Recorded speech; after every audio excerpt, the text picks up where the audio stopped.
Three people watching. It's three people watching. Three people watching, Corey. Three people watching. Holy shit. Hey, that's what's up. Hey, folks, man. Watching. Oh, okay. What's up, Nick? Hey, folks, man. This is Cory, and we're back with another From the Canopy podcast episode. And this is the Movie Massacre. It's a podcast about film by way of news, trailers, and reviews. And I'm joined as always with my co-host. We got Bobby Blockbuster. Yo. And we got Cornelius, a.k.a. Evil Corny. Yo. All right. Like that intro, Corny. Like you, Bob, but with less energy. How y'all doing today, fellas? You know, all that energy comes from being a Raider fan, man. We got 5 wins. We're already doing better than last year. Yeah, that's what's up, man. How you doing, Corny? I'm doing okay. That's what's up, man. Rocket, I see Rocket's watching with us right now. He can go fuck himself. What's up, man? Oh my God! Hey, that's what type of shit we on. Yeah, man, we got some news and stuff to report for you this week, man. We're gonna talk about film. Hold up, real quick. Let me bring my window up. What my news is? Shit, can't hit that button. It's telling me. There we go. What's that peeking in your window? Yeah, it's wild because I just had that shit up, man. Did I close that shit like an idiot?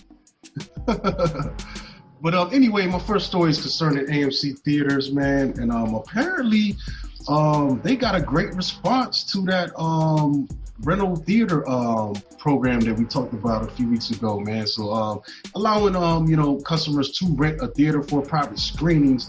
And they said that they officially launched the program just after the response that they got from the news story. Apparently, they got over 110,000 inquiries from around the country regarding this potential service. You know, basically, you'll be able to rent out the theater to hold your private event, you know, with up to 20 people in there. And you'll be able to select from a variety of films, including current in-theater films. So, did they drop a cost for us, though? $99 for 20 people. That ain't bad, man. You do a birthday party, that's all kinds of shit. $99 instead of $150? Well, here's the catcher. So, the cost of newer titles released like Tenet, The War with Grandpa, and Freaky start at $149. And also, no outside food and beverages are permitted at the screening. So I'm pretty sure they're counting on, a party of 20 to spend a good amount of money on. So that's gonna bring it up to around 300 on food and drink. Yeah, but that's cost per person. You're still looking good. All right, though. For a birthday party and just to keep things afloat, I'm with that. Fuck yeah, AMC. Yeah, and just to have that experience, But I don't know, man. It's still kind of interesting to see if they got 110,000 inquiries, but I'm curious to see if it's really going to fill up and they'll be able to, get this profitable. But not for nothing. All shit to the side, though. What better feeling? We're all moviegoers. Mm-hmm. There's a certain kind of like awesomeness that comes with like feeling like you have the theater to yourself. You know what I'm saying? So if you just got it like with your close friends or little birthday party situation or some shit like that, you just got it. I know that's when the 40's just gonna fucking come out of left field, like. They're actually monitoring that shit. Yeah, my AMC actually serves alcohol, so even better. Yeah, so they're probably gonna be hawking you, just to make sure, like I said, they're counting on people to buy concessions, man. I think I even saw that with the Alamo Drafthouse version of this, they had a minimum that you had to spend. Your party had to spend $150 on food. You got to eat. So yeah. So come there hungry. Yeah. But I don't know, man. It's weird. It's interesting, man, because I guess masks and shit are safe in passing and shit like that, and if you distance, but I don't know, bro. I don't know what the risks are involved sitting in a place like this closed for 2 hours. But if you're with 19 of your close friends, family members, or whatever, I'm sure they would do some kind of legwork prior to this event. Like, hey, man, is everybody safe? Is everybody with it? I would hope so, man. But people are lying, bro. Yeah, they do. Just Halloween alone, people I seen on my social medias and parties that was not wearing masks, just mad deep, hugged up, drunk. Like it's. Yeah. You seen that Notre Dame game the other night, right before Saturday Night Live, and all those kids rushed the field with no mask on after the game. Like, Yep. And that's might be the people that's coming to the theater with you. That's true. That's So, true. I don't know, dude. I don't know. You know, if I actually rented one, I'll just be in there by myself. That's how Hey, like man. going to theater. Well, You I put it like you this. got it. I went to a theater last week and was in the room by myself, but you know, Hey, man. that was not nice. for- not I'm for talking about like nothing. a Monday morning. You go to the theater, sit down and watch. You know, what was the last thing I saw? I think when I went and saw The Hunt, you know, that Monday or that Friday or whatever, I was pretty much by myself in the theater. Hey, I had my slushy, I had my popcorn. hey, Came man, back at around and least- saw Bloodshot and kind of at my, you know, kind of wish I would have just, you know, went home and died instead of watching it. But, you know, At least they I doing thought- something. At least, you know, they're trying, you know, instead of just flushing the toilet. Well, I do appreciate a crowd for certain theater experiences, man. Especially like a good comedy, man, or a film that just encourages a strong crowd reaction. You know what I'm saying? Where everyone is just into it and laughing or Yeah. cheering, like in Endgame or something like that. Or like Definitely. Mom. Definitely, I think Mom appreciate the is ambiance. a good one to watch that with was people. wild. Yeah. Some films actually benefit from a crowd, you know, experience. But I don't know, man. We'll see, man, if the people adapt to this, man. Fuck you know? this. I'd rather see them do this than roll over. Yeah. Or just shut this shit down until we can really get the fuck over. Because I don't know if this is enough to save you, man. You know, Might not be, but shit, nothing beats a failure but a try. all right, I feel you. But shit. but you try and fail, it's still a failure. Yeah. Hey, but at least you say you tried. You know what I'm saying? My other story, And you failed. the James Bond actor, he's known as Bond.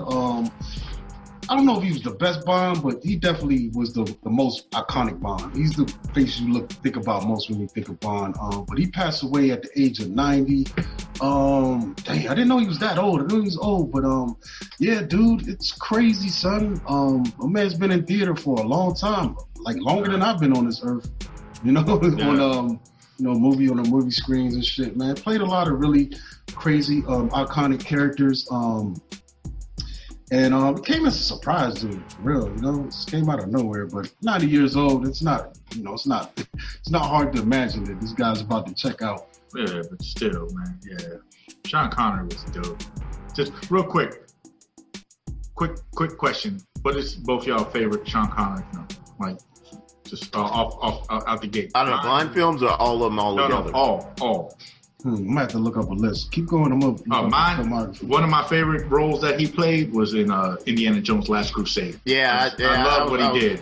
Yeah, that was good seeing him and Harrison Ford together. Yeah, man, that was dope. That was real neat. I think the last film he was in was Finding Forrester. I really like that film. Good pull. Yeah, but cool. it's that I want, like I said, I think it was like the last film he made, and you know, overall I thought that was a real good film. You know, it was real touching and everything. A close second for me would also be The Rock, man. I liked Oh yeah, The Rock kicks ass. Yeah, that's what Michael Bay was making. He was fucking rolling in The Rock. Yeah. That's when Michael Bay was really making movies. You know, man. Before he got Corey, you're on the Transformer spot. crazy. You're on the spot. For me, it's probably would also be that Indiana Jones, dude. Like, Really? like that. That's probably. I think that might be my favorite Indiana Jones film. To be honest, man, a lot of people, you know, Raiders and Temple of Doom, which are really fun, but that dynamic that he had with Harrison Ford just was so interesting and so fun to me, man. Yeah. Like it elevated that film. Like it did. The film was already all right, but just having him. Jeremy Bullock, Sean Connery was not in Excalibur. Nah, he wasn't. He was in another one of them damn night He was movies. in the night He was in definitely the night Camelot movie. film. Okay. I remember him wearing the chainmail. I just don't know. Yeah, he was in the one. What was that? What was that? Camelot. What was the name of that shit? Was he in The Prince of Thieves? The Prince. Nah, he went in Prince of Thieves. Was it the Robin Hood joint? No, Yeah, I thought he was at the end of it. Then Nah, he that was played. Kevin Costner. That's one of my favorite. I thought he played the king at the end of that. the one with the Green Knight, bruh. What was that shit? He might have played the king at the very end, but he ain't have a prominent role. No, he If just he showed was, up at the end. He might just Sword of the Valiant. Sword of the Valiant. Yeah.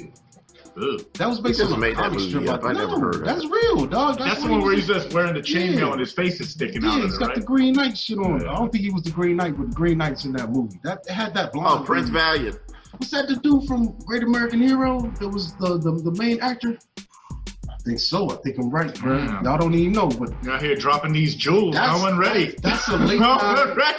That's a late night, middle of the week. On Fox at it used to come on from 8 to 10 before Fox had news and had real programming before Married with Children and all that. Like, yeah, I remember, dog. Pepper's Farm remembers.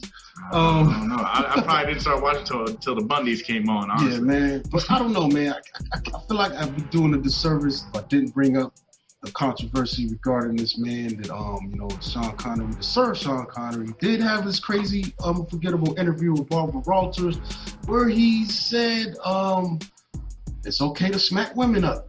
Oh, no. And when he was asked about it, did you feel the same way about that in the statement that I think it was she was quoting an old Playboy article. Yeah, it was a Playboy article from the 70s. He said, I still agree with what I said. And Sean Connery, that's not cool. Yeah. That's not cool. But hey, I was unaware of that. Yeah, but hey, separate the man from the art. Yeah, I was just gonna mention last week I pretty much watched all of his Bond films with the exception of Never Say Never Again. But overall, I think all those films hold up. My favorite out of all of them is Diamonds Are Forever, though. Because that's when he had left the part and went back. They gave George Lazenby in Her Majesty's Secret Service, and Sean Connery came back for Diamonds Are Forever. And overall, I just think that was like a way better film. That character evolved a bunch, over those years. A little bit. It's interesting to me though because like for me, a lot of the Sean Connery Bond films like blur together. Like I was so young when they were on. I just remember glimpses of like maybe Jaws on top of a fucking airplane or the underwater scenes or the jetpacks of the Moonraker. See, Never Say Never Again. It's supposed to be like the sequel to Thunderball, but like it's the same fucking movie. Not for nothing. It's a horrible movie. When it comes to Bond films, for me, like the ones that really started to stand out to me were the ones with Pierce Brosnan. Oh yeah, I love Pierce Brosnan. Those were, and then that was also like the emergence of like the Nintendo 64, and then everybody's playing the fucking 007. GoldenEye was like a real GoldenEye and all that shit. Yeah. So, but then I actually liked not Pierce Brosnan. What's the other guy's name? That was before Pierce. The guy that was in Penny Dreadful. Timothy Dalton. Timothy Dalton. I like those, dude. Yeah, I like The Living Daylights, man. Yeah. That joke was alright, bro. And what was that other one that he had? I'm thinking of. Yeah. I like those, dude. He was actually alright, man. Overall, I remember him sliding down the mountain on the cello, cello case. That was The Living Daylights. Yeah, had one of the better cars, man. Yeah, I like that. Yeah, that little overall, I like was pretty dope. The what? That little Beamer, that Brosnan. Oh yeah. Remember he was controlling it with his cell phone? That was like that sedan. And then they had to make that shit was so dope. They had to make it in real life and start selling them. He had the first smartphone. He had the first smartphone. Fuck that. Yeah, he money BMW. I think Pierce Brosnan did good on his until No Time to Die, and that was. Not No Time to Die. Die Another Day with Halle Berry in it. That was the one where Halle Berry jumped out with the orange bathing suit on. Yeah. It was the one with I remember that. With the girl from Wild Things. That was kind of bad too, man. Yeah, that was The World Is Not Enough. Yeah. He lost it. I liked A Better Tomorrow. Or? Die Another Day. Not Tomorrow Never Dies. Yeah. Tomorrow Never Dies. That was a cool movie. Because he gave us about 4 of them before he. It was just 4. Right? Yeah, it was 4, and then it was the other guy, right? After that, Daniel Craig. Yeah, Daniel Craig's overall my favorite. He had a good run. I mean, I really liked Casino Royale. That's still my favorite. Yeah, there you go. Casino Royale. But the rest, they're serviceable, Yeah. But yeah, man. I guess only thing about like that drives me crazy is like when I look at Casino Royale, I look at GoldenEye. Martin Campbell directed both of those films. He came back around. He did the Zorro films with Banderas, but then he made that piece of shit Green Lantern film. And I don't know if that was a fluke or, if the studios messed him up on that or what. But compared to those other films, Green Lantern is like shit. Yeah, that's interesting, man. Yeah, because that was one of their first. Did that come out after Man of Steel or before? That was before Man of Steel. Yeah, but damn. It was after Batman. Yeah, it was after Batman. Fuck that money up. But Connery started his first film was Lilacs in the Spring in '54, man. And dude did a lot of shit, dude. Bridge Too Far, The First Great Train Robbery, Meteor, Cuba, Outland, Time Bandits. Time Bandits is a classic. Yeah, that's a fun ass movie, 5 Days, One Summer, Wrong is Right. Never Say Never Again as Bond. Is that his first Bond? No, that was the last one. That's when he was. That they didn't. Eon Pictures didn't have the rights for that, and I think some kind of way they just made it. But that was at the same time. Roger Moore was on the Bond film that same year. But like I said, Never Say Never Again is a sequel to Thunderball, but it's pretty much an identical film to Thunderball, except you have a female villain, and it's horrible. He also did Sword of the Valiant right after that, Highlander, Name of the Rose. There can be only one. The Untouchables, Presidio, Memories of Me, Indiana Jones and the Last Crusade in '89, Family Business, Hunt for Red October '90, Russia House, Highlander 2, The Quickening, '91, and he did Robin Hood, Prince of Thieves, Medicine Man. I remember that. I remember fun. Medicine Man. That I saw that in the theater when I was a kid. I saw that shit too. Yeah, man, that shit was dope, man. Came out trying to be an environmentalist. You want to save the flowers so we could cure cancer. Yeah. I remember that. I remember that shit. That was good. Also, Rising Sun, which I really like, dude. I mean, him and what's his name? Yeah. And I think Joan Chen was in that joint, I believe, maybe. And that was around the time when Snipes was Joan Chen, banger after banger after banger. I gotta look, man. I see now. I gotta look. That was like around the Passenger 57 era. Yeah, I might have my Asian women mixed up. I don't know. I gotta look, man. I don't want to be wrong. It's been 100 years since I've seen that. Oh no, never mind. It was Tia Carrera. She had a. Oh yeah, I forgot about that. She had like a bad arm. She had a bad arm. Yeah. I remember that now. But my man still loved her anyway. Hey man. He had a good man in Africa. He was a good man in Africa. I ain't never seen that. Hold up. What was this? Hold up, who's in this, man? Oh my God. It was a comedy drama. What is Sean Connery, John Lithgow, Joan Wynn, Diana Rigg, and Lou Gossett playing the African? Do you hear that cast? Wow, that's a crime before God. Oh man. Diana Rigg was actually. I ain't even gonna say shit about that, man. We just on to the next film. So we did Just Cause. I wonder. Oh, that's with Fishburne. Yeah, I remember that. Yeah, okay. First Night, which was First Night was that was the artillery. That's what Jerry might have been thinking Excalibur was. But that was Richard Gere and I can't remember who played Marion. Yeah. So we also got Dragonheart, which he did the voice of Draco the Dragon. The Dragon. That was a good movie. That was good. The first one. The other 8 that they came out with. Who was the star of that? Videos. Who was the star of that? Dennis Quaid. Yeah, Dennis Quaid. Quaid. Dennis Quaid. He like the fake Mel Gibson. He's like a Mel Gibson stand-in. Like if Mel Gibson don't have time, you call. Yeah, you get Dennis Quaid. Dennis Quaid, yeah. the Rock. Or Quaid.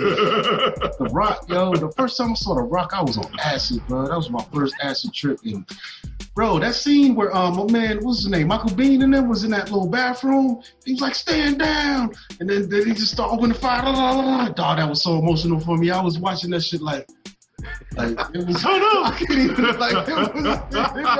it was so intense, man. I love that movie. I want to say that might be one of my favorite car chase scenes.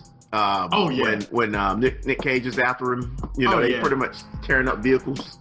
Dude, the best part about that shit is after he crashes up that yellow fucking Corvette and the dude pulls up on the bike. He's like, bro, you just fucked up your car. He's like, it's not my car. And kicks him off the bike and gets This isn't bad either. Yeah.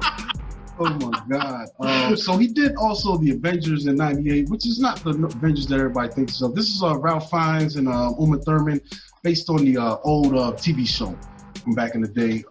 Did Playing by Heart, Entrapment in '99, which also was we got Zeta Jones. Yeah, and that was the one where she was doing all that shit through the red stuff. That was the laser beams. Yeah, laser beams. She was hot at that time. That was around the time of Zorro and shit. She was doing all that. That was before Zorro. Yeah. At least we're all in agreement with that part. Find Forrester, League of Extraordinary Gentlemen, a film called Sir Billy. It looks like his last thing, his final film was a documentary. He was a narrator on a film called Ever to Excel. And he's got a few TV credits, and wow, he did a voice in of James Bond 007 From Russia with Love, likeness. The video game? Yeah, so I don't know if he showed up in the studio or they just took some of his shit from the movie. Probably just called in. Yeah. That was like on PS, what's that, PS1 or PS2? Let me see. I'm about to find out now. Love some Wikipedia. I might have to get them some money right now because they doing donations. It was an EA game put out on PlayStation 2 and Xbox November 1st and 15th, 2005. Okay. Yeah, I don't think it did good because I've never heard of it. I remember they were kind of doing. It was almost like just about every. I kind of vaguely remember the game because it was off the popularity of GoldenEye. Yeah, that was kind of brought that because GoldenEye I think was just on GoldenEye had my neighborhood in 64. Yeah, we were all fucking everybody. Yeah, that was when you put 4 controllers. We fucking 8 to 16 of us just everyone waiting to get their turn. I was terrible at that game. They loved when I played. They were like, "Wow, this sucks. He's gonna be the first one to die." You should have picked our job, yo. That was no good. I was like, "Fuck this shit. Let's just go play basketball instead." All right. So on this day in film history, this is one of my favorite sections. We have a film that premiered on November 11th, 1994. It's called Interview with a Harry Potter. And it's based on a novel by Anne Rice that was made in 1976. And this is crazy, man. So it's a gothic horror film directed by Neil Jordan, starring Tom Cruise and Brad Pitt. So it focuses on Lestat, played by Tom Cruise, and Lewis, played by Brad Pitt, beginning with Lewis's transformation into a vampire by Lestat in 1791. The film chronicles their time together and their turning of 10-year-old Claudia, played by Kirsten Dunst, into a vampire. The narrative is framed by a present-day interview in which Lewis tells his story to a San Francisco reporter. The supporting cast features Christian Slater, Antonio Banderas, and Stephen Rea. And I don't know, bro. Like, it's a film that I definitely enjoyed watching, but I also remember just the cultural impact of it, man, was just really big. And part of it had to do with the fact that it was an adaptation of a popular novel, which I think would lead to other novel adaptations, you know, even up to this day. And series. Twilight. Yeah. And also, I think it definitely brought a resurgence to the vampires in film and shit. I mean, I think maybe when was Bram Stoker's Dracula? I was about to say Bram Stoker's Dracula was before that. Yeah, it came out before this. But this is probably what inspired them to make this film. I mean, this was one that was a little more more of a drama instead of it. A little more dramatic. Melodrama. Too. Melodrama. Yeah, it was really, really like kind of heartfelt. Like there were certain scenes like when the one person was in that well where they just put her in there and then just let the light hit her and it was just like I was like, fuck, man. You know, we didn't get that out of Bram Stoker's. It was just more like, it was more dark, it was gritty, and it was, I did like the time aspect of this, the fact that you're with these characters throughout centuries. You know what I'm saying? And then kind of, you get their longevity and even the burden that comes with that, like being immortal and like, I'm like, God damn, would you want to live 200 years? You see that, like, they have like love to lose, to love, to love, to lose again. You outlive your friends, you outlive everything, and maybe every few years you got to pick up and go before people start asking questions like, yo, why this motherfucker ain't aging? Yeah. Like, what's like, this is weird. Like, I'm falling apart. When it rains, my knee hurts. My man over here dropping 50 at the pickup basketball game. Yeah, like, and he still look 15. What the fuck is going on? So I definitely enjoyed that aspect of it. And also, like I said before we started doing this, man, you've got two of the biggest stars at the time, going head to head in a film like this. And it was crazy. It was definitely a big cultural impact, this film had. Yeah, definitely. Yeah. And I mean, it's an entertaining watch. I mean, it's like you say, it's more of a slow burn, but when you really, I think it's a slow burn. It was just a good told story. You never really seen dramas like that, like you said. Yeah, when you really engage in it really gives you, everything that you would want out of just a good movie. You know what I'm saying? It has the horror element, has the drama, has a little bit of the romance. And, it's just interesting. Yeah, but majority of the time you deal with vampires, though, it's almost like a man. The vampire's like the villain, and it's almost like a man on a mission type deal. You never really just see them kind of interacting with other vampires and stuff like that before this stuff. And also the and them not being animals. Also kind of like I don't want to say like chauvinistic in a sense, but kind of like they manipulate women, whereas this one, I mean, it even though it kind of touched on that, it more touched on the love aspect. Like dude kind of like really started catching feelings for the one that he brought into the picture. There was definitely some of that undertone. Yeah. So what was interesting is the fact that they really didn't pursue any sequels to this. I think Queen of the Damned. That was a sequel to it. They kind of some kid played this stuff. Okay, all right. Yeah, but it wasn't more for flip. Yeah, because I think there was another novel that came out that did really well, like called The Vampire Lestat, and it was just kind of that character's story, So I don't know. It would have been cool if they would have brought these. I think if it wouldn't have been made like in the last 10 years, they probably wouldn't have had like an overall story arc that they were going to do. They were probably. Back then, they weren't really, they thinking about sequels or having. It wasn't a big story arc, other than it was just going to be that one film, and they probably were going to have a sequel if it did well instead of them having a planned out story arc.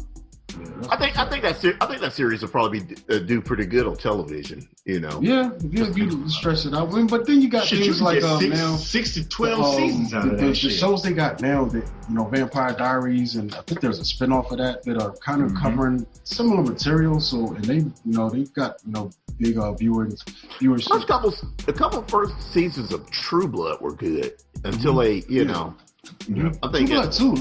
I don't think you get True Blood without Interview with a Vampire. Yeah, that's true. And also to those that haven't read the book, man, it's good. It's a good read, man. It's a good read. That's what's up. So let's get into our trailers, man. Bring the truck up, Bob. Fucking it up. Yeah, let me back up. Yeah. So I had to sift through a lot of shit. You know what I'm saying? There's not a lot of big marquee films coming out right now.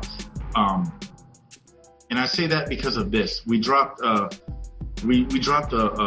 teaser, a long teaser of Halloween Kills, and it didn't really tell us much about this film outside of Michael Myers is still around, and this is actually the sequel to the 2018 Halloween installment that was brought to us by Danny McBride and what's his name? David Gordon Green, who directed it. And the two of them wrote the story. And I think this would make the 12th installment of the actual whole franchise. But are you including the Rob Zombie ones? Yeah. Yeah, I think. I don't think they're not including them though. I think altogether it's supposed to be 12 total. They might not be, but I'm saying all that to say this: this film does not drop until October 15, 2021, and they're giving us an extended teaser trailer. That was just a waste. But before the Rona hit, that was supposed to come out this year. Yeah, it was. Yeah, but I feel like dropping this teaser now, especially if you're not going to show us shit, it's kind of just a waste of time. Leave us alone, man. Yeah, I mean, this Blumhouse though. I don't got a damn time machine. I did see that Blumhouse put out a statement saying that they're not going to retcon or reboot any of the Michael Myers shit. If they do anything, they're just going to add on to what's what up until what's been already out there. Like jumping off from the. That was Blumhouse that did they did that. Yeah. The Danny McBride written. They did that. And that one was good. It was serviceable. Yeah. It was serviceable. So they're not going to. I know. Yeah, I really liked it. Yeah. Yeah, they said they're not going to reboot Michael Myers. Everything else that's going forward is going to be built off of that, which was built off of, I guess, maybe the first two. They not really the first one. The first one. Okay. Yeah. All right. Yeah. And then the rest of them just Yeah. So we got. I need a reboot that. Season of the Witch though, because that was a kick-ass film. Yeah, I like that little song, "The Mask of Lucky Charm." Yeah. But so we got that. So that was cool. The only other trailer that I do have that was noteworthy is an indie film that's coming out in February 23rd, 2021, and it's called The Killing of Two Lovers, and it's pretty much based around this man who's desperately trying to keep his family of 6 together after him and his wife separate, and they apparently come to an agreement that they're separated and it's okay to go see other people, and she follows that play by play, and when she moves on, so to speak, he doesn't take it too well, and then he kind of gets on some crazy shit. And from what I gathered from the trailers is the kids are not really on board. They want to kind of keep dad and mom intertwined and intact with each other, as a lot of children in those situations do when they don't know what's going on behind the scenes. So we got that going on in this film. From what I gathered, it's getting a lot of little indie awards, and I think they played it at one of the independent film festival situations, and it did really well. And so that's why they're kind of trying to push it. It might have a limited theatrical release, but either which way, it should be available to us widestream February 23rd, 2021. All right, that's what's up. If no Rona. If no Rona. I got one. You got an extended look at the film Soul, Pixar's upcoming film, and it's actually announced. I think this thing's going to Disney Plus actually too. Really? So that's cool. Yep. And I don't know if they're going to do the same thing with Milan or just put it on there outright, but it's coming. And we got the new trailer, which gives us an extended look at the premise of this film. But it looks really good. Let me get the synopsis real quick.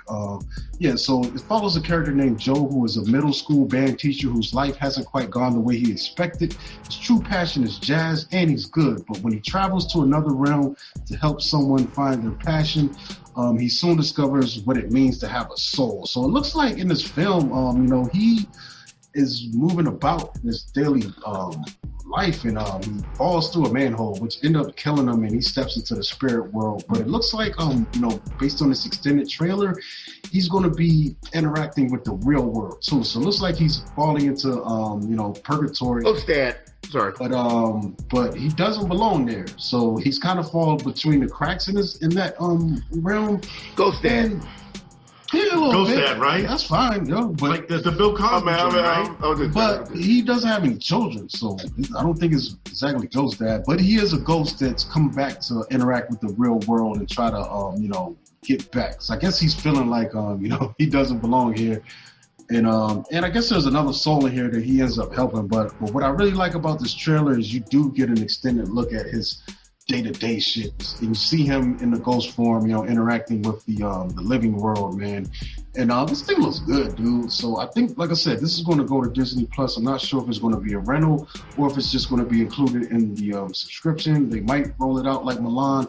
I haven't confirmed that yet, but there's some really good imagery, especially him in his, playing, when the human form, playing and interacting with people and stuff like that.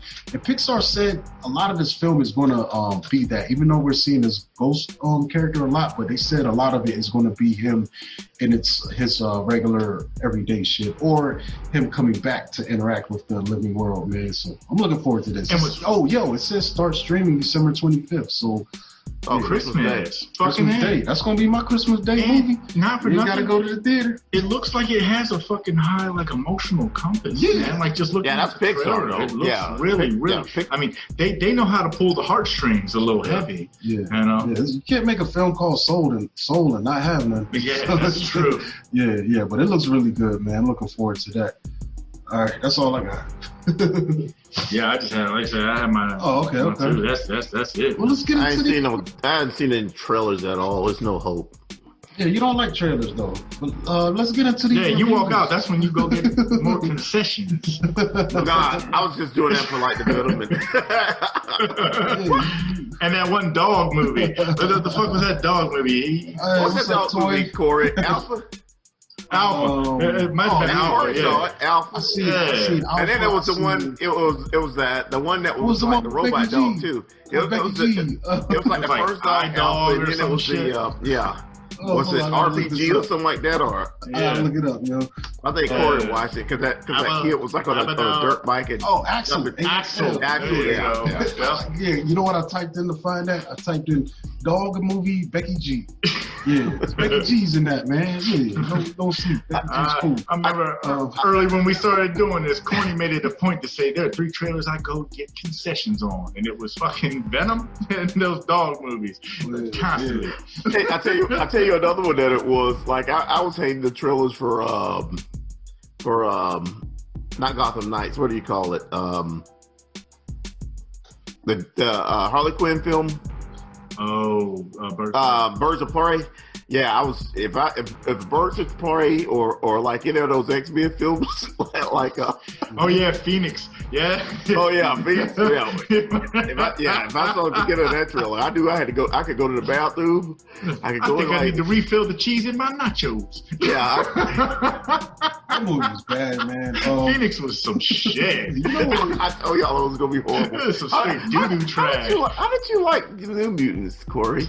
I did watch that, so I'm gonna get you real quick because I don't really want to talk about it too much. But you brought it up. I did watch it. I watched it like 2 days ago, and here's the thing, man. Like it's well acted. It looks good. They try. The effects are alright, but it's boring as fuck. Cory, just make this boring. Like it'll probably make you feel good because when that trailer would come on, I didn't even have to go to the bathroom. I would just leave and wash my hands, and that was pre-Rona. Yeah, it was just boring, dude. Like the best thing about it was that bear at the end, like that bear fight. But even that was like, even when that finished, it just felt so boring bear fight. Yeah, I was bored, bro. It was boorish. It was boring as shit. I hated that I watched that. I hated that I was so excited about it. The storyline was. I was excited about it. I know. I was cool. The storyline seemed so cool. Yeah, I'll watch all the superhero stuff. I'll give it a chance, but that joint was meh. Yeah. They shouldn't have made that, and to sit on it for so long and to come out with that, like, and then they keep rehashing and redoing it and retrying. Yeah, they did all these reshoots. How do you fuck up again? But they did all these reshoots and used none of that footage. And it ended up putting out the original version that they filmed. So like, what the fuck is the point? Like, jeez, wait. Yeah, that's like bad. It's fucking. Stay away. Yeah. But I want to start my first real review of a movie I did like. It's called Love and Monsters. Shout out to Eric from Concentrated Podcast. He wrote something about this earlier this week. I think he watched it and made a post about it. But give you the synopsis. It's kind of, a little long, but it's simple in a way. 7 years after the monster apocalypse, Joel Dawson, along with the rest of humanity, has begun living underground ever since the giant creatures took control of the land. After reconnecting over the radio with his high school girlfriend, Amy, who is now 80 miles away at a coastal colony, Joel begins to fall for her again. As Joel realizes that there's nothing left for him underground, he decides to venture out to Amy despite all the dangerous monsters that stand in his way. So what happened with this shit? I'm definitely not gonna kill the vibe. We all have duds every once in a while. Bob, don't kill my vibe. I ain't gonna bring up no dud after that good review. So I'm gonna bring up the most appealing film that I saw this through this time span between the last show, and it's a film called The Opening Act, and it dropped on October 16th, directed by Steve Brine.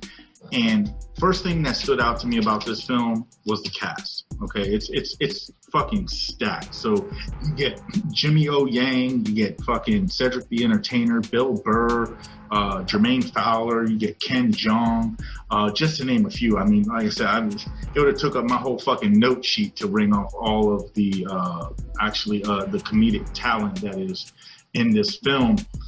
And it's pretty much based around Jimmy O Yang's character named Will, he's stuck at like a thankless job where he's really like not going nowhere, but he's trying to, in his free time, pursue his dream and his passion in life, which is to become a stand-up comic.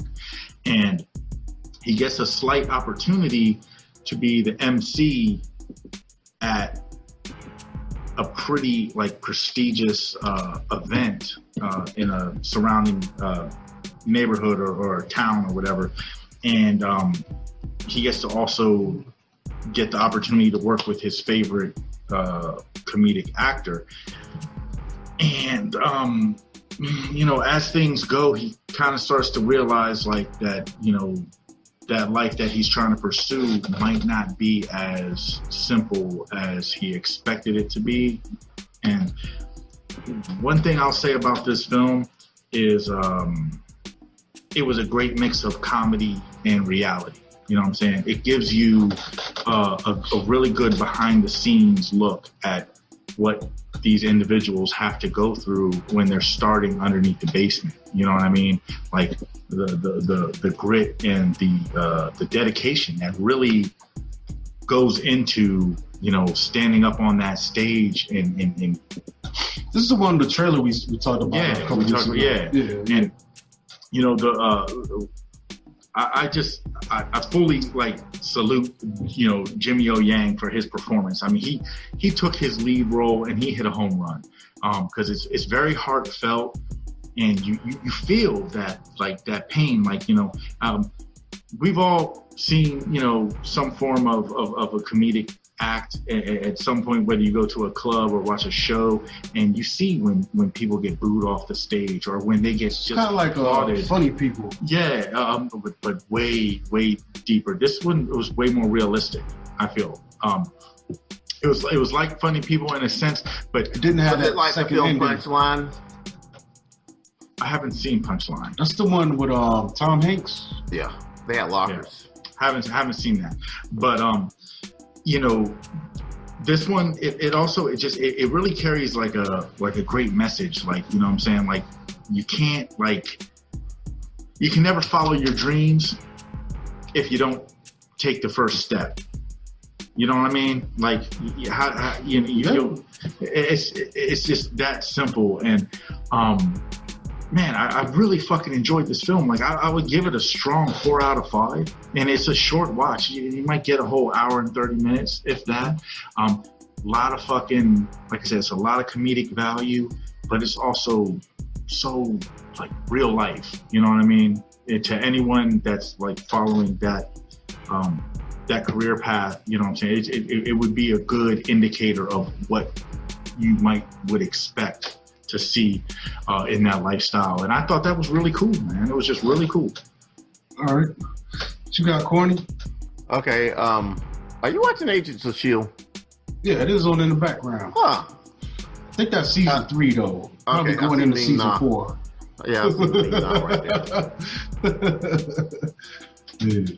Yelling right. Okay, I actually went to the movie theaters and saw a documentary called Vinyl Nation.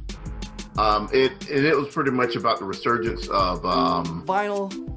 It's the albums, only way to make music sound solid. It kind of just like to bring it into our dimension. It kind of lightly. Listen, there's something sacred about the why they went out of 12 went by off sale 12, because digital 33 and RPM. putting it on your turntable for the first time, and it goes into like how people. It's magical. It's mind-blowing. And thrill of kind of what might glasses be over behind like the a door of company that little shop. It went over the process of making vinyl albums and everything. And people who are actually all from different areas of life, different ages, different backgrounds. But when it comes to this thing, we're kind of mostly on the same page. Back into sleep. Have a couple albums that I've been buying lately. There are a lot of can't really different buy a ways whole that I could listen like to a some of my CDs I or my keep digital stuff. listening to them on vinyl. My albums I can't do without like probably like the Chronic or. What you're talking about is large groups of people who previously were not affluent enough to be targeted. It was very affordable.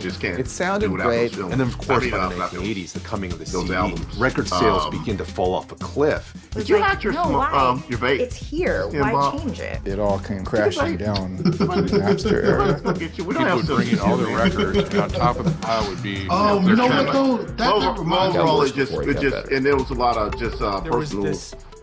sense that music was becoming ever more portable, but at the same time, there were people who were also interested in having music that they could hold in their hand. It's actually something you can put in your hand. People started making vinyl all of them a little bit all of a sudden realized that there's more and more stores opening up. We're seeing this pendulum swing back towards analog because we're gathering around together in a much more human way. It's a good thing to discover things that I didn't really live, but other people live. In between songs like that, just the air noise is, you know what I'm saying? And then when someone gets funky and they start scratching the record, like, yeah, man, you scratch that one, fuck it up.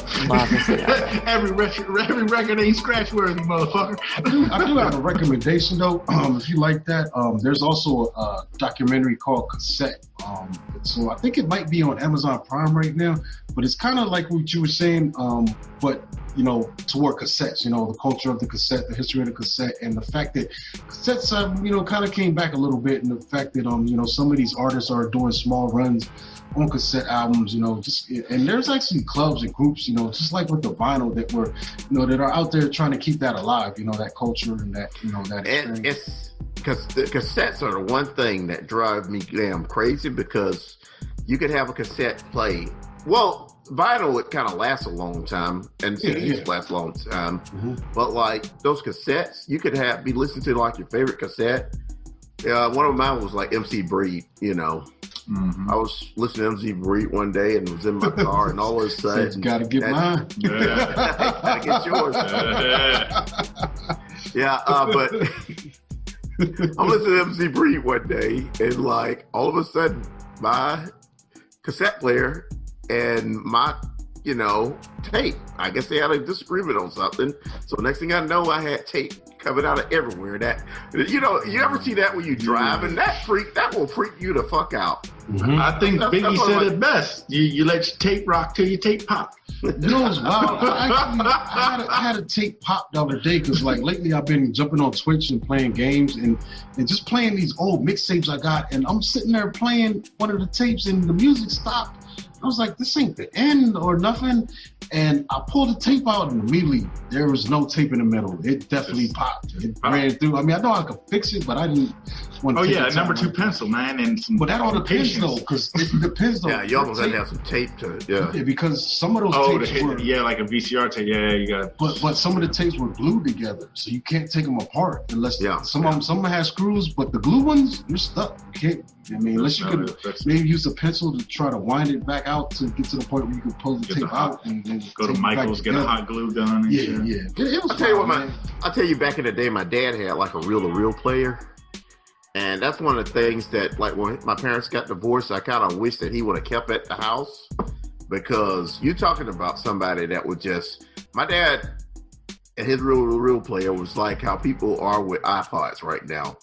They would have like a get together or whatever at that house. He'll start that motherfucker up, and that reel-to-reel will be playing for a long time. He had several albums on it. Pretty much might have been most of his album collection that was on those reels. But damn, you still got them? No, like I said, when my parents got divorced, that reel-to-reel player just appeared, and I'd never seen it again.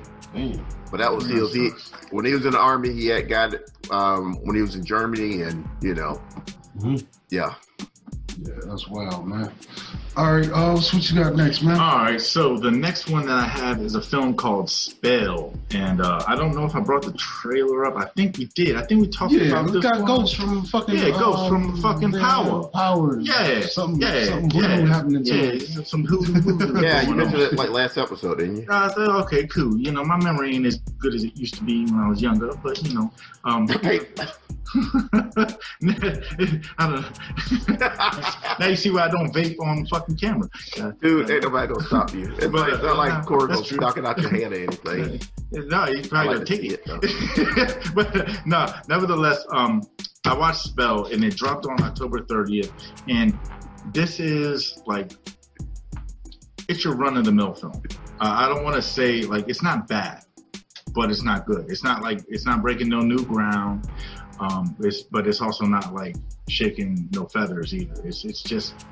It's about an hour and 30 minutes of things that we have seen, but I give it an A for effort. And so pretty much it's about a man played by Omari Hardwick, who we know as Ghost from Power. He crash lands in a rural Appalachia like area, and like, I don't know, it's like the sticks, the mountains of like Virginia, you know what I'm saying? And he awakens in the attic of a traditional like voodoo kind of practitioner woman who also has like a family situation going on, and he's desperately trying to break free from this like kind of dark magic situation that's going on, so he can free his not only himself but his family, because while he was in this plane, he was traveling with his wife and his two children from this whole situation that's going on. And then they have like this whole sinister ritual that's supposed to go on during the blood moon, which is supposed to happen slightly after that. So it's pretty much the best way I could like personally describe it is it's kind of like Misery with like voodoo vibes going on.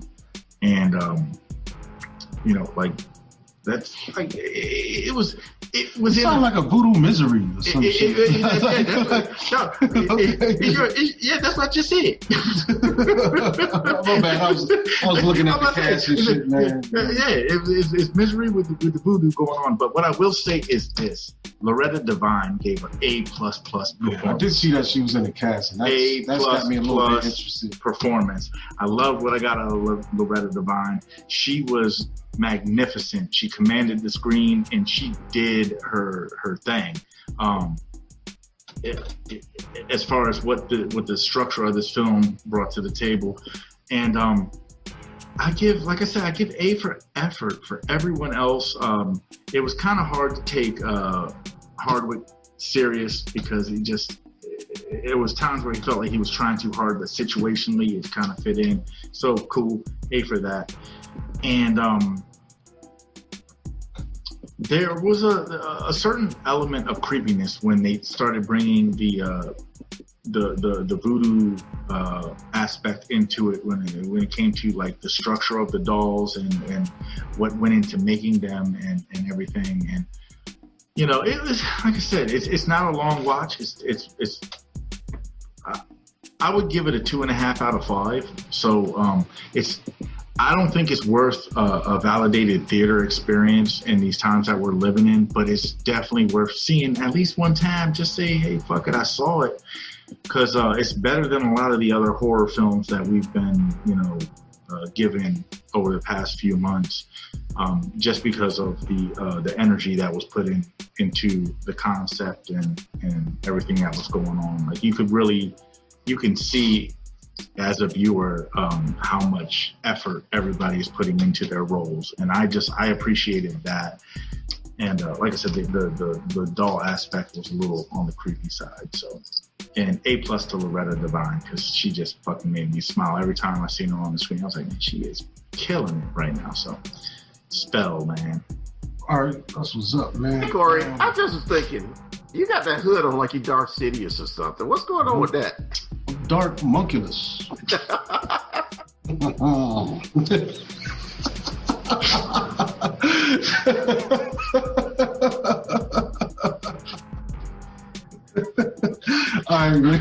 Is it on me or is it? I think so. It should be on Corny. It's Corey. I don't have another film. Is he wearing a Snuggie or something? No, it's a hoodie. You said wearing a Snuggie? Yeah. Oh man, I got a Snuggie. You might see it going into these winter months. I get on this joint looking like a lizard. I don't know if it's a Snuggie. His hoodie is open in the back part though, from what I'm seeing. No, it doesn't. Oh my God. All right, I got one more film, man. This is going to be a film called His House on I think it's on Hulu, man. I think that's where it's at. This is an exclusive lead. Let me look real quick.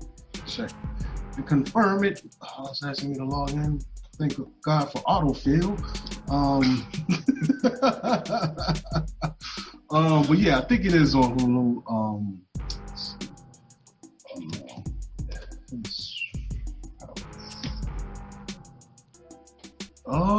Where the fuck did I watch this shit? Is it on Netflix? Okay, it's Netflix. All right. It is on Netflix? Is it? I don't know.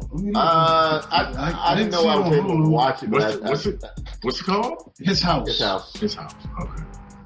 Where the fuck did I watch this? I gotta find out. Now it's bothering me. Where we at?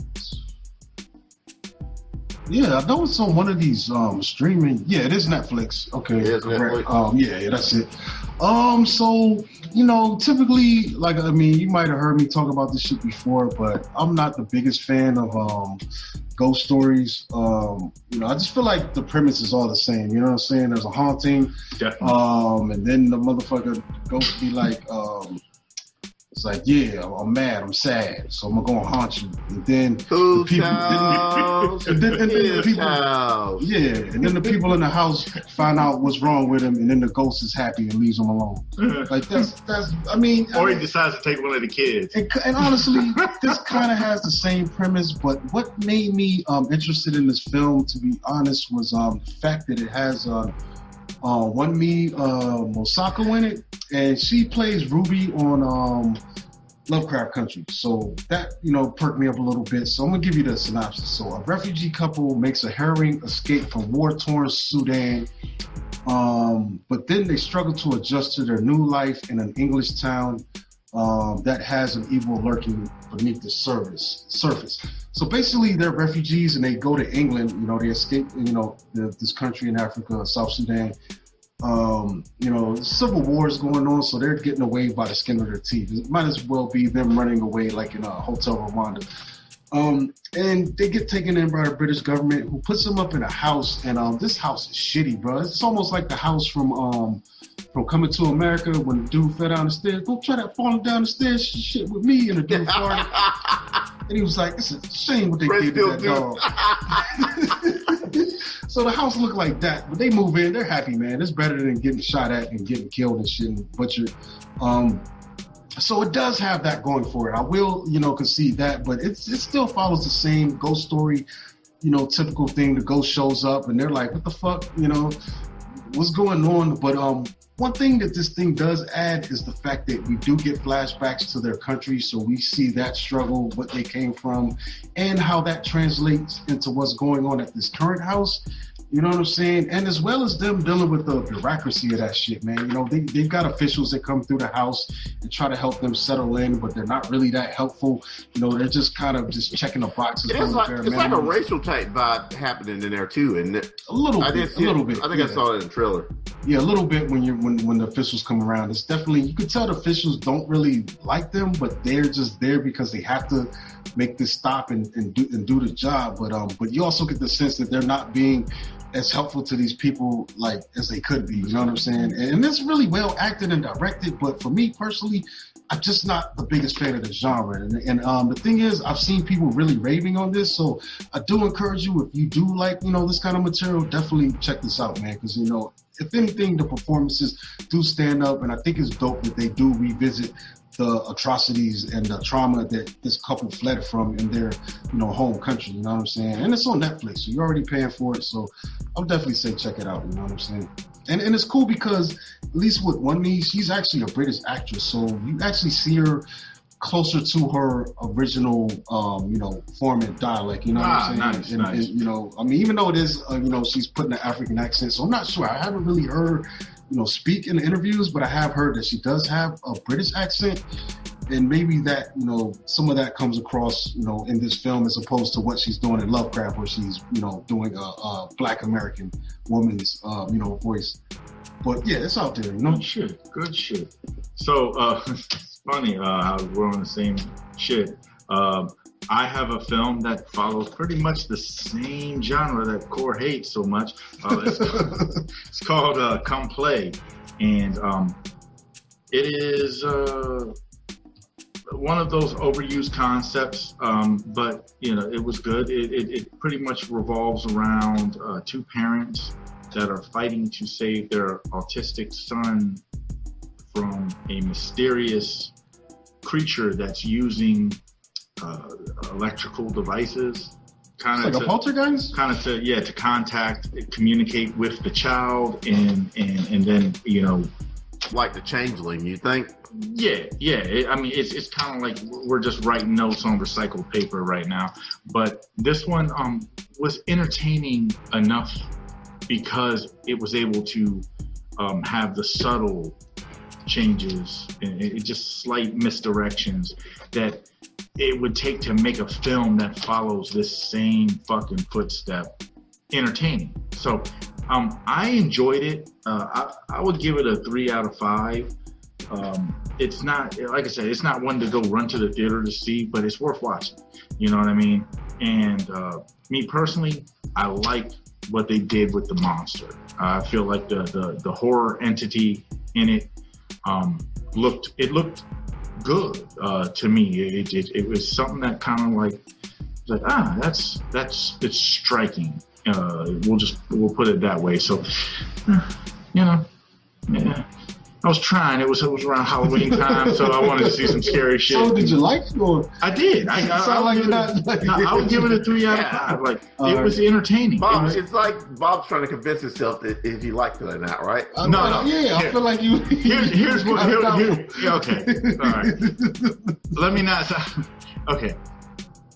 I'm glad that I saw it. I would not run to watch it again, but if someone that hasn't seen it wanted to watch it in my presence, I would watch it again and not have no gripes. Complete opposite of what I would do if somebody was watching like News Views. I would say, get out of my presence with that shit. It's not. And then I'd be like, be gone. It's not like if someone was like, yo, I've never seen Misery before. I'm like, fuck, sit down. I'm about to heat up some Hot Pockets. We're gonna fucking watch this shit right now. Hot Pockets, great. Fuck yeah, because Hot Pockets are awesome, especially the pepperoni pizza. Great though. This is like, I don't know. I feel like if I'm going to sit somebody down, it's just gotta be awesome. Yeah. Spectacular. I mean, but there are. I spend too much time alone. I also be like, hey, you need to go. That's something I watch. I'll be like, hey, you need to go and rent it on iTunes. Get the fuck out. I mean, nah, man. I have about I throw a lot of shit on that I don't even mention on this show, dude. Like a lot of shit. Oh yeah, me too. And then this is just out of my own curiosity. But I feel like if it was someone, it'd have to be something that's tested and proven that I'm 100% like, yeah, you're gonna like this. Yeah. Everybody that's seen Misery has been like, damn. Yeah, Misery for sure. Yeah. Or like if someone looked at me and was like, I've never seen Fright Night, the original. What is this thing about again? No, it's just another position. No, it's not. I wouldn't run to sit them down and watch it. But if they were like, hey man, let's watch this shit, I've never seen it, I'd watch it with them again. But I mean, you know what film? I wouldn't own it. One of the films that I would probably get somebody to sit down on, probably like 2. Kiss Kiss Bang Bang and Long Kiss Goodnight. Those are 2 like really underrated films. Yeah, Long Kiss Goodnight is great. That is great. I love. Me and my mom when they saw Long Kiss Goodnight and giggled our asses off. Saw it in the theater, man. Me and her saw it in the theater. Yeah, we. And I want to say back then, me and my mom might have met up and saw Kill Bill, Volume 1 and 2. One time my mom was like hanging out watching films, but she was just ready to see Samuel Jackson in Long Kiss Goodnight. Shout out to the homie Joe, man. He used to let us in the theater. We just had to bring him like a bottle of Mad Dog 2020 which was hard to get sometimes because we weren't old enough. When you're underage, fuck it. Yeah, so we had to stand in front of the store and ask a stream of adults to buy us a bottle of Mad Dog 2020. I remember those days. Take it up the hill to him at the movie theater. Yeah, that was wild, bro. Why could Joe go? Wow. Was he like banned from the store or something? He was working. He was working. He was in the theater. He can't fucking leave. He gotta watch the door so everyone get in. Yeah, Joe couldn't leave. He was sitting on that ticket booth all day. I found it funny that was his charge to us kids. He said, and I think the first time we came back with the bottle, he was shocked. He didn't think we was going to do it. He's probably trying to blow us off. But dog, we kept coming back. If you're going to make it work, you're going to make it work my wow. Yeah, bro. I was on a damn quest to get like some MD 2020. I bet the Joe you get in trouble after that drink, though. You probably guess what year it was by the shit we watched. We watched, I think, definitely it was Long Kiss Goodnight, Daylight, Stallone, that was trash. Is that the one where they got caught in the fucking tunnel? Yeah, they got tunnel. Rumble in the Bronx. Yeah. What was that, like 97-ish? Nah, that had to be like maybe 95, 96. I was about to say, that's mid-90s. Yeah, that's mid-90s. 94, some of that shit. Yeah. I think it was more 95. Cause I was get like some Mad Dog 2020 and give it to the guy. He let you in the movies. It don't even matter the flavor. We just Oh, he didn't request. He was probably tore up by the end of this shit, bro. Yeah, especially if you got him that great one. That great one make people throw up, dog. Yeah, I had some good times in that theater, bro. Yeah, it was crazy. That was dope. Then they tore it down and turned it into a DSW. Damn. Sneakers for the little. That was so great, but I guess what happened was they were slow to renovate, and all the other really big mega theaters started popping up, and it was drawing people away, or people would go to the mall because they wanted to be fancy. But this joint was old school. But then the one at the mall went down too. It's one thing about like went down. Yeah, it did. Mm-hmm. Yeah, that's one thing about those old theaters like that.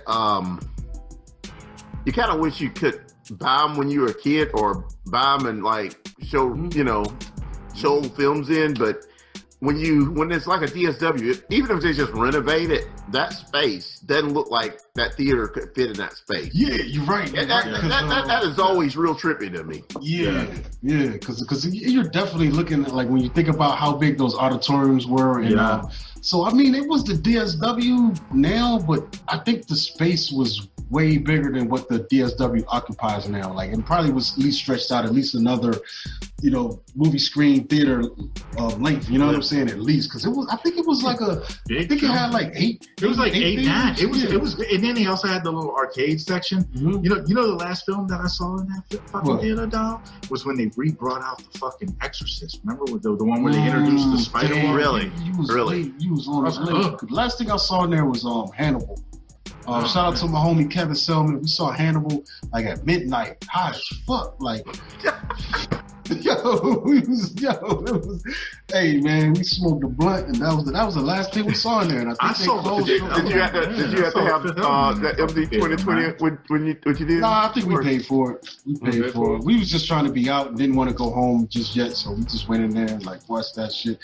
And I also saw 7 there not too long before that. And that was crazy. That blew our fucking minds, dude. We had we was like, I don't know. It got Brad Pitt, it got Morgan. We didn't know what we was getting into. We didn't know what the fuck we was getting into. Bro, I saw fucking, dude, you know what? Not for nothing. I saw The Fifth Element there, which that was fucking super cool. Mm-hmm. But me and my homeboy, when I was in 5th grade, we actually convinced his mom to get us tickets to see some PG movie, and then we snuck in to see The Crow. The Crow wasn't even that bad. I know, but it was rated R. We was both 12. It was rated R for violence, but that's dope. I watched that. Okay, the theater I saw The Crow, The Fifth Element, Starship Troopers. I want to say The Big Lebowski. Let me think what else. I want to say The Game. I can name movies forever, but that's like $1 AMC theater now. That used to be a Carmike, but like my dad lived like in some apartments. It's still open? It's still open. That's $1 theater. Yeah. But it doesn't have stadium. It doesn't have stadium seating. It's just like that. Y'all lucky that you have $1 fucking theater. Are you kidding? Yeah, it's a dollar theater. Oh, I don't know now. I don't know. We had one of those around here in the past 30 years. Yeah, it's a dollar theater. But then one of the AMC's is up the road from it. But I saw a bunch of films in that theater, but when it was a regular theater. Then we had the Galleria Theater. They turned that to it's like a beauty institute now. But I kind of wanted to go in there just to see how tall the ceilings and stuff are, because they pretty much renovated the inside of that. But like I said, I know that theater was huge as hell, because the Galleria Theater, it was where I first saw Batman in 89. That's where I saw Batman, and I know that theater was packed. It just seemed like it was a lot of space in there. But I'll probably go in there now. It probably doesn't, probably isn't that big, or never looked like it was, a theater could fit in that space. Yeah. I don't know. It's kind of weird. I've seen those things converted. You got those. Sometimes you got you'll have the big rooms for the big shit, but then you'll get that one theater that's not even 100 seats. You know what I'm saying? Where they put some low. I just think it's lower draw films in and how they line the seats. I mean, if they're giving you those close knit rows of 30 a piece, bang bang bang, slowly kind of inclining. There's a way to do it. It doesn't really take much. Like the theater that I went to last week to see Vinyl Nation in, it's like a film festival that we have here called Sidewalk Moving Picture Show. The guy that started Sidewalk is what's that? Alan Hunter. He's from here. That was one of the first MTV VJs. He started that, and in one of the buildings downtown Birmingham, they put a 2-screen theater, and it's a nice little lounge and everything. But it was my first time going in there because majority of the time I'm busy, and I knew that film was coming out, and I just hadn't seen anything at all that I was real interested in seeing in there. So I went last week and saw it, but it was a nice little movie experience, because hadn't been in the theater at all, kind of teared up, being able to sit in a dark room and, dude, I don't go to church. That's all I have. I got my theaters. I got my movies. Man. I don't know, man. This new theaters, they kind of, it's too nice. Man. It was.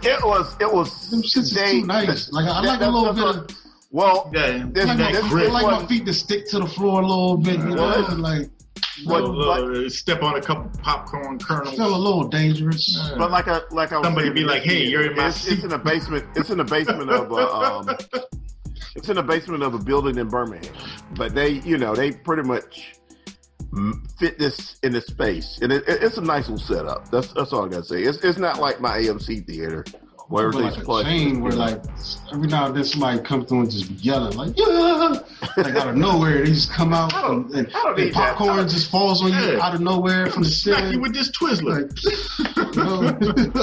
Somebody throws a drink at the screen. No ice in it. Yeah, it's too ice now. That's the problem too. Now you got the people that don't even really fuck with movies. They come out now and be just on their phone and yapping. That's where the problem's at. You got the shit too nice, man. They try to take someone on a half-ass date. I feel like you had to earn it a little bit. You know what I'm saying? Back in the day, we did. Somebody was talking, you just had to let them talk. You ain't gonna be especially things bigger than you. You just gonna have to move or eat that.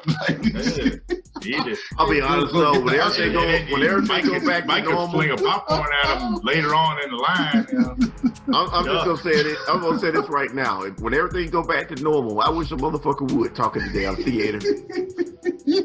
I wish a motherfucker would talk in the damn theater, and I wish a motherfucker would get in my reserve seat, because I would go to fuck out. The worst about talking in the theater, man, I went there maybe a couple years ago.